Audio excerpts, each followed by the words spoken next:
Welcome to கலையம்மா சமையல். இன்றைக்கி என்ன ரெசிபி பார்க்குறோன்னா, இன்றைக்கி வந்து ஆடி வெள்ளி. அதனால் நான் வந்து சங்குப்பூ பாயாசம் செய்யலான்னு சொல்லி எடுத்து வச்சுருக்கேன். பாருங்கள், ஜவ்வரிசி 100 கிராம், சர்க்கரை 150 கிராம், முந்திரி, திராட்சை, ஏலக்காய், பாதாம், பேரிச்சம்பழம். பாருங்கள், பூ எவ்வளோ ஃப்ரெஷ்ஷாக இருக்குது. நெய் 1 ஸ்பூன் எடுத்துருக்கேன். பால் வந்து அந்த கப்பில் 2 கப்பு சேர்த்துக்கலாம். இப்போ எப்படி செய்யலான்னு பார்க்கலாம் வாங்க. பாருங்கள், இப்போ வந்து ஜவ்வரிசியை வந்து எடுத்து வச்சுருக்கேன். இப்போது ஃபஸ்ட்டு வந்து தண்ணி சேர்த்து கொதிக்க வச்சுக்கலாம். ஏன்னா அப்போ தான் ஜவ்வரிசி வேகணும் இல்லையா, அதனால் இந்த கப்பில் 2 கப்பு தண்ணி சேர்த்துக்கிறேன். சேர்த்து கொதிக்கட்டும். இப்போ வந்து ஜவ்வரிசி கழுவி கொஞ்சம் நேரம் ஊற விடலாம். நான் 100 கிராம் ஜவ்வரிசி தான் எடுத்திருக்கேன். நீங்கள் சேமியா கூட வேணும்னா சேர்த்துக்கலாம். நான் சேமியா சேர்க்கலை. பாருங்கள், சூப்பராக கொஞ்சம் நேரம் ஊறட்டும். இப்போ வந்து பூ வந்து கழுவி எடுத்துக்கலாம். பாருங்கள், இப்போ இது கழுவுறப்பயே அந்த கலர் வந்து வெளியே நல்லா ப்ளூவாக தெரியுது. பாருங்கள், நல்லா தூசு இல்லாமல் அலசி எடுத்துடலாம். இப்போ அலசி எடுத்தாச்சு. இப்போ இதில் வந்து 2 கப்பு தண்ணி சேர்த்து இதை கொதிக்க வச்சுக்கலாம் பூவை.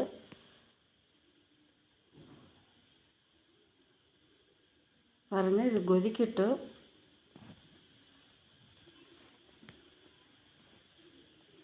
இப்போ தண்ணி காஞ்சிடுச்சு பாருங்கள். இப்போ ஜவ்வரிசி வந்து சேர்த்துக்கலாம். ஏன்னா அதுலேயும் கொஞ்சம் தண்ணியோடு தான் சேர்த்துருக்கேன். ஏன்னா ஜவ்வரிசி வேகிறப்போ கொஞ்சம் கெட்டியாகிடும். அதனால தான் நம்ம தண்ணியாக வேணும்னு தான் நான் வச்சுருக்கேன். இது வேகட்டும். இப்போ வந்து மிக்ஸி ஜாரில் பாதாம், முந்திரி, ஏலக்காய் எல்லாமே வந்து கொஞ்சம் ரொம்ப நைஸாக பண்ணாமல் கொஞ்சம் பொடியாக பண்ணிக்கலாம். ஏன்னா அப்போ தான் அதில் வந்து கலந்தோம்னா சாப்பிட்றதுக்கு நல்லாயிருக்கும். பாருங்கள், இந்த மாதிரி பண்ணியிருக்கேன். இப்போ இது பொடியை எடுத்து வச்சுக்கலாம். திராட்சை, பேரிச்சம்பழம் இதெல்லாம் வச்சுருக்கேன். இப்போ பாருங்கள், சூப்பராக தண்ணி எப்படி கொதி வந்துடுச்சு. கலர் எவ்வளோ அழகாக இருக்குது. இப்போ இதை எடுத்து வச்சுட்டு சர்க்கரை சேர்த்துடலாம். பாருங்கள், ஜவ்வரிசி வெந்துடுச்சு. இப்போ சர்க்கரை சேர்த்துட்டு கொஞ்சம் நேரம் இருக்கட்டும்.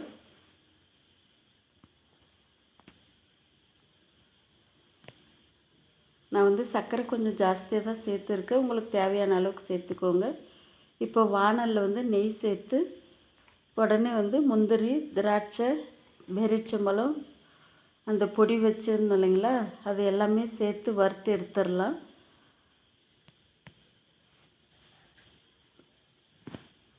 பாருங்கள், வறுத்து எடுத்துடலாம். வறுத்தாச்சு.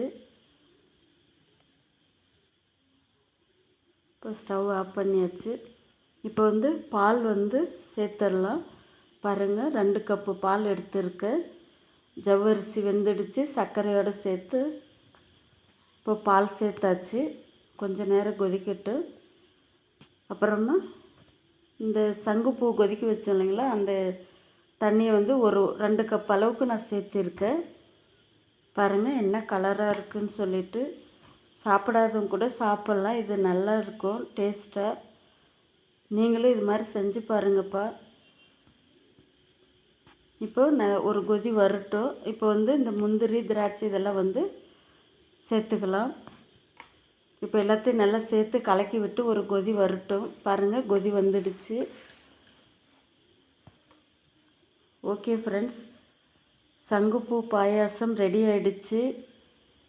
நீங்களும் இது மாதிரி செஞ்சு பாருங்கப்பா. சூப்பராக இருக்குது.